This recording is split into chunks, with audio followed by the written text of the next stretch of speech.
refletir nessa noite, que é o texto de Atos, capítulo 2, versículos 1 a 11.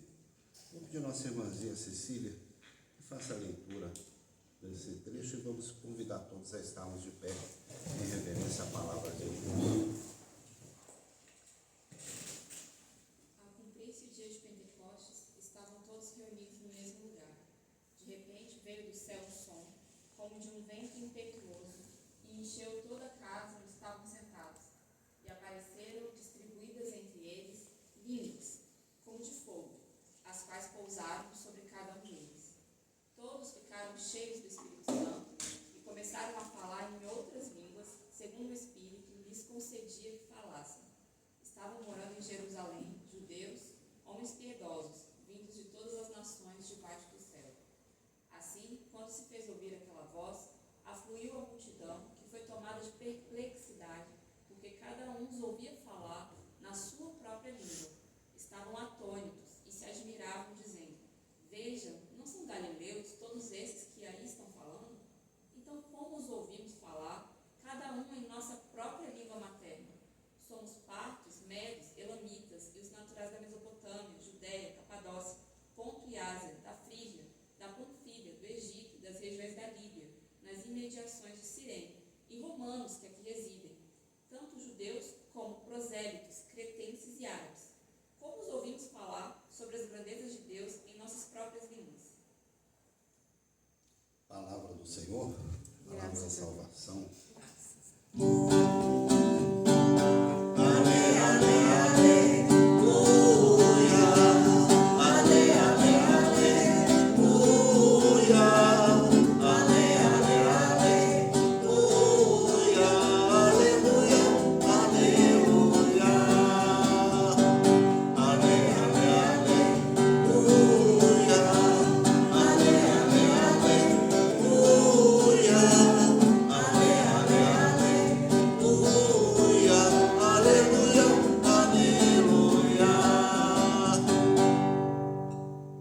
Podemos sentar?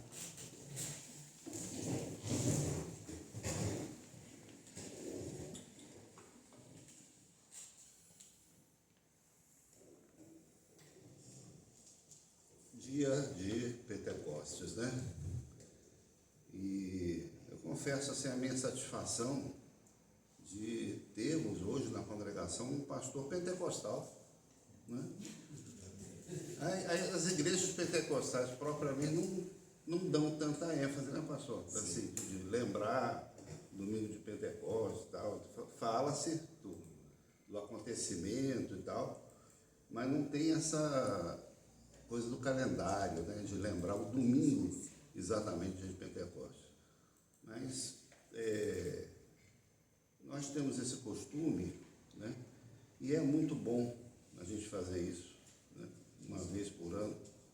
A gente está sempre relembrando a origem de todas as igrejas, né, que aconteceu nesse dia, ao cumprir-se o dia de Pentecostes. E o que quer dizer, então, Pentecostes, né? Vamos compreender bem o sentido dessa palavra. A palavra Pentecostes, no grego em que a Bíblia foi escrita, quer dizer 50. Né? 50 o quê? 50 dias após a Páscoa. 50 dias após a Páscoa. Isso vem lá do Pentateuco, do Antigo Testamento, quando o povo de Deus deixa a terra do Egito, naquela noite de lua cheia, em plena fuga pelo deserto, não é? Atravessando um braço do Mar Vermelho. Então, a partir daquele dia, contaram-se 50 dias como sendo assim, o tempo necessário para se plantar alguma coisa e esses campos de trigo já darem os seus primeiros frutos. Né? Então, a partir da Páscoa, todos os anos, o povo de Israel, então, celebrava essa festa, né? Uma das grandes festas da religião de Israel. A Páscoa, Pentecostes e a festa dos tabernáculos, né? Mas essa festa acontecia então 50 dias depois da Páscoa. E ela tinha assim teve uma importância muito particular, essa que é narrada aqui na Bíblia, porque foi a primeira festa de Israel que aconteceu depois da Páscoa, que culminou com a paixão, a morte e a ressurreição de Jesus Cristo. Então, pela primeira vez, depois daquela Páscoa traumática, trágica, né, que deixou as pessoas absolutamente perplexas, porque não era costume executar pessoas na Páscoa. Pelo contrário, era costume o rei, o procurador romano, alguém, libertar um preso na Páscoa. Havia um indulto de Páscoa. E houve esse indulto para o Barrabás. Não é? O próprio Pilatos sugeriu: por que vocês não libertam esse Jesus aqui? Solta ele, né? E vamos comemorar a Páscoa, então, em paz. Ele disse: não, a gente não quer liberar isso aí, não. Então, aquela Páscoa ficou marcada pela morte de 3 pessoas, né? Por 2 condenados e mais um que entrou ali no meio do rolo, né? No meio da onda da crucificação, que a gente viu depois quem realmente ele era. Então, esse Pentecostes foi a primeira vez que o povo se reuniu, se reencontrou em Jerusalém. Jesus tinha avisado para os seus discípulos, disse: olha, fiquem em Jerusalém e aguardem, porque vocês vão receber poder. Receber poder do alto. Poder para fazer o quê? Isso é sempre muito importante a gente se perguntar, porque nós somos sempre estimulados e encorajados a buscar poder, né? O crente precisa buscar poder. Mas ninguém recebe poder sem uma determinada finalidade. Eu sou servidor público. Vocês sabem disso, sou servidor público. Quando eu quero poderes, não é? O meu poder, ele é limitado. Quando eu peço à chefia autorização para fazer alguma determinada coisa, eu disse: olha, eu quero uma verba para R$17.600, é o limite lá que a lei me autoriza. Eu quero R$17.600. Aí vai me perguntar: para quê? Então ele vai me orientar, vai me falar para que eu posso, em que eu posso gastar esses R$17.600. E por quanto tempo? Porque se eu não gastar também, eu tenho que devolver. Não é? Isso é coisa da rotina do serviço público. Se eu peço outras coisas também, eu tenho que justificar, né? Para que eu quero poderes, para que eu quero atribuições, para que eu quero privilégios dentro do meu local, no meu setor, etc. Não é? Então, Deus nos concede poder, mas com uma finalidade. Deus não nos torna simplesmente crentes superpoderosos para fazer o que a gente quer. E o poder que Jesus, então, avisou para os discípulos que eles iriam receber era exatamente o poder de testemunhar da sua ressurreição, testemunhar da sua glória, testemunhar da sua salvação. Então foi para isso que aconteceu o Pentecostes. Ele teve uma finalidade bem específica, bem traçada, bem delimitada. Mas, claro, extraordinária, maravilhosa, inédita, nunca tinha acontecido nada igual antes. Não é? O fato de Deus agir de forma determinada não quer dizer que seja alguma coisa de pouca de pequena grandeza, que não seja algo muito especial. É algo muito especial e foi. Né? Então, o acontecimento de Pentecostes, ele cumpriu um propósito no coração de Deus, que foi de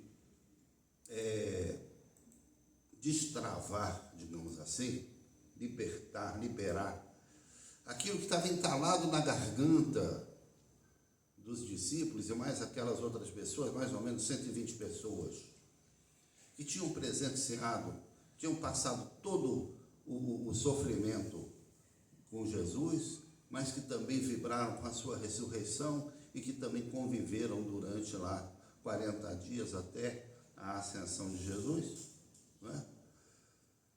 Eles estavam sem poder falar, sem poder expressar, e ali então, por meio do vento impetuoso do Espírito Santo, das línguas descritas ali como línguas de fogo, eles puderam então proclamar para o mundo que aquele que tinha sido morto, Deus o fez Senhor e Messias, Senhor e Cristo. Isso a gente vê na pregação de Pedro aqui no próprio capítulo 2 do Evangelho de Atos.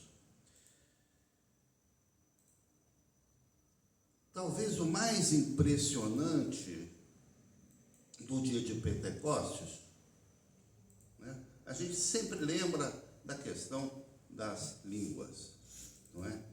Aquelas pessoas passaram a falar em outras línguas que provavelmente não conheciam. Houve ali um acontecimento sobrenatural, eu tenho certeza disso.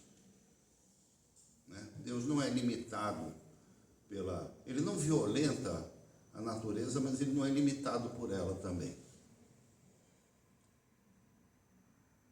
O fato, o grande milagre de Pentecostes que acontece ali é o seguinte, é que estavam ali pessoas das mais diversas regiões do mundo conhecido. Então ali estavam partos, medos, elamitas, gente que morava fora do Império Romano. O Império Romano já era grande. Muitos povos viviam dentro das fronteiras do Império Romano. Partos, medos e elamitas já não viviam dentro do Império Romano. Eles já eram asiáticos de fora. Naturais da Mesopotâmia, Judeia, os de casa, Capadócia, Ponto, Ásia, no caso ali onde é a atual Turquia, Frígia, Panfilha, Egito na África, das regiões da Líbia, provavelmente pessoas também africanas ali da Núbia, do deserto da Líbia, muitas pessoas negras deviam estar ali também, que conheciam a palavra de Deus, que conheciam a aliança de Deus com o seu povo e estavam ali para festejar a festa de Pentecostes. Além de cretenses e árabes também. Sempre que eu vejo aqui cretenses e árabes, eu lembro do mico que eu paguei uma vez quando eu estive na Grécia. Eu fiz uma viagem pela Grécia, uma viagem de cruzeiro, O navio fez uma parada lá na ilha de Creta. E a ilha de Creta é interessantíssima pela civilização que viveu lá, civilização minoana, uma civilização antiga que tem seus monumentos, suas construções bastante preservadas, as coisas muito bonitas, um museu assim com milhões de peças e coisas assim. E os guias locais que normalmente nos recebiam, não só ali, todas as partes da Grécia, eram pessoas bastante cultas, alguns professores universitários que aproveitavam o período de férias, período de verão, para fazer um bico de guias arqueológicos, Então, estavam fazendo o que eles gostavam também. Aí eu, em uma determinada hora, caí na besteira de perguntar para a nossa guia lá se se a ilha de Creta tinha alguma coisa a ver com a palavra cretino. De onde saiu isso? Os cretinos tinham alguma coisa a ver. Alguém olhou para mim assim e falou, disse, olha, não existem cretinos em Creta. O que existem são turistas mal informados, ou quem sabe, mal intencionados, e confundem o nome da nossa ilha com o nome dessa doença. Mas não há nenhuma relação entre uma coisa e outra. Certo? Então a senhora tem toda a razão. Não, só é azul. Eu só tenho que explicar para vocês o seguinte, que eu perguntei em inglês, né? De onde E saiu? cretinism, a doença cretinismo, né? É uma das formas de se falar de retardamento mental, né? Deficiência de aprendizagem. Depois da viagem eu voltei e tal, fui pesquisar direitinho qual a origem da palavra cretino, e eu depois descobri que ela vem do francês, chrétien. É porque na Idade Média havia uma discussão se crianças nessa condição podiam ser batizadas ou não, e fizeram uma defesa. Disseram, não, eles são cristãos também, eles têm que ser batizados. Então cretino vem da palavra chrétien em francês, que quer dizer cristão. Entendeu? Então aqui, eventualmente poderíamos ser um bando de cretinos, né? Porque todos os cristãos aqui estão muito mais próximos da gente do que da ilha de Creta. Mas de qualquer forma, os cretenses, não os cretinos, os cretenses estavam lá em Jerusalém também no dia de Pentecostes. Não é? E vejam o marketing do Espírito Santo, como é que funciona, né? Porque, presta atenção, Deus queria que o nome de Jesus alcançasse a maior área possível, o maior território possível, mas ele só tinha aquelas pessoas que estavam ali reunidas ali em Jerusalém. Não tinha internet, não tinha avião, não tinha trem, não tinha nada para acelerar essa expansão, né, da notícia do Evangelho.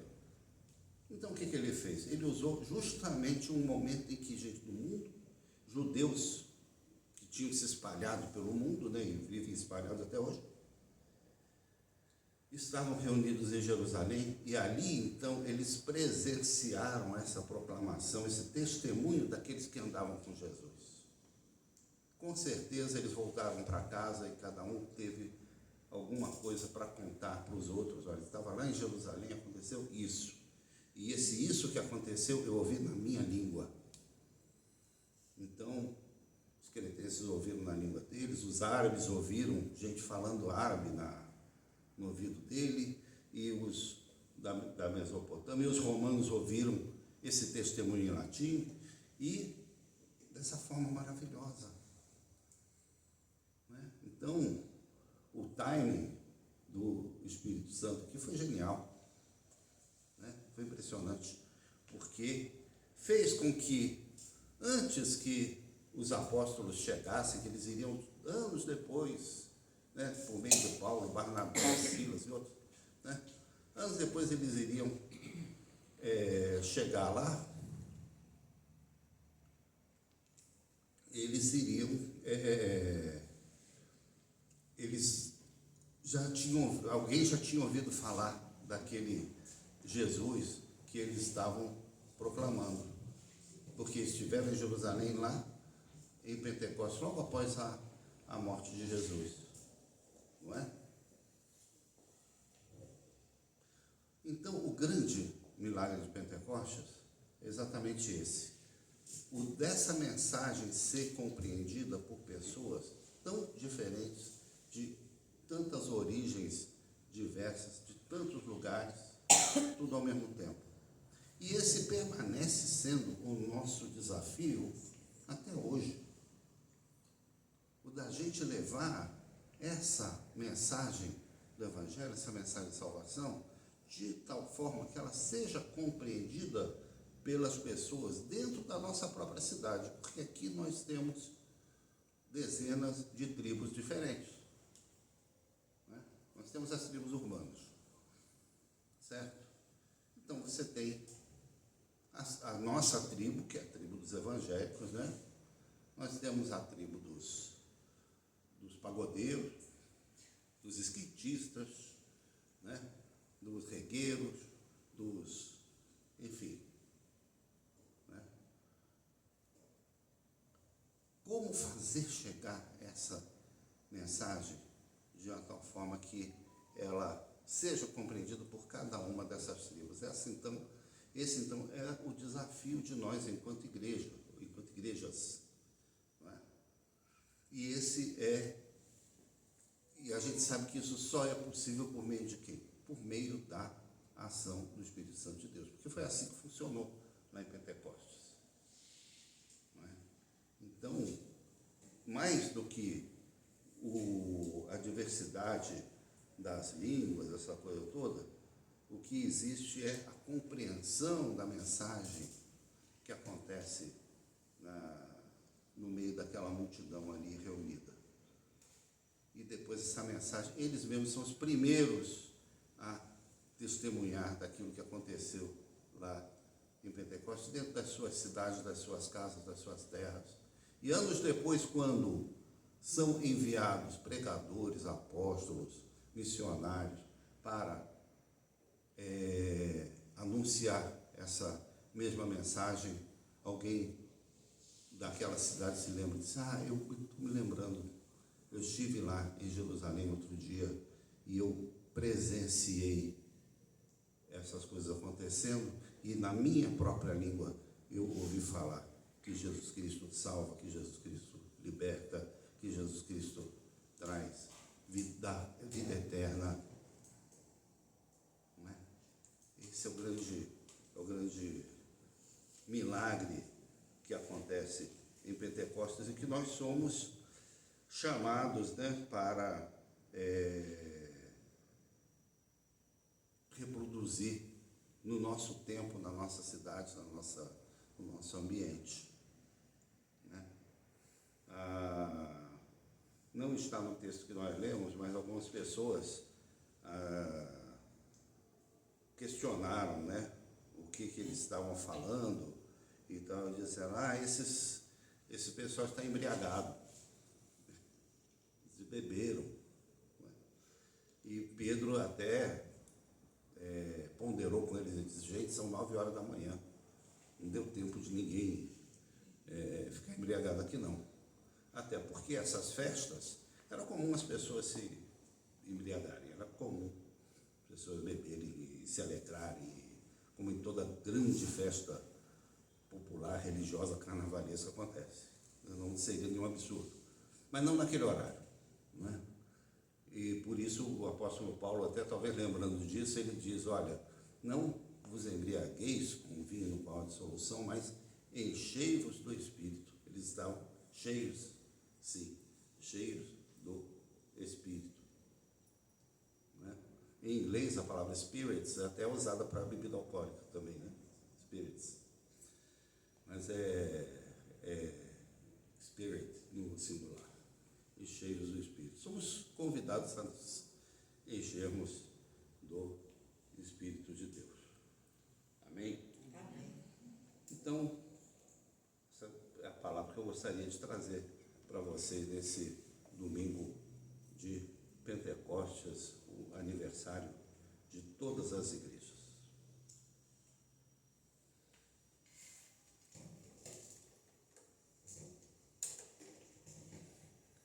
Aqui volta outro pouquinho. Aqui é uma representação de um artista africano, de como seria o dia de Pentecostes se tivesse sido na África. Né? Do projeto Jesus Mafa, lá de Camarões. Né? Que eu acho que é muito próximo da gente também, da nossa cultura, da nossa... Né? Uma imagem que a gente também encontra no Brasil em determinados ambientes. Então,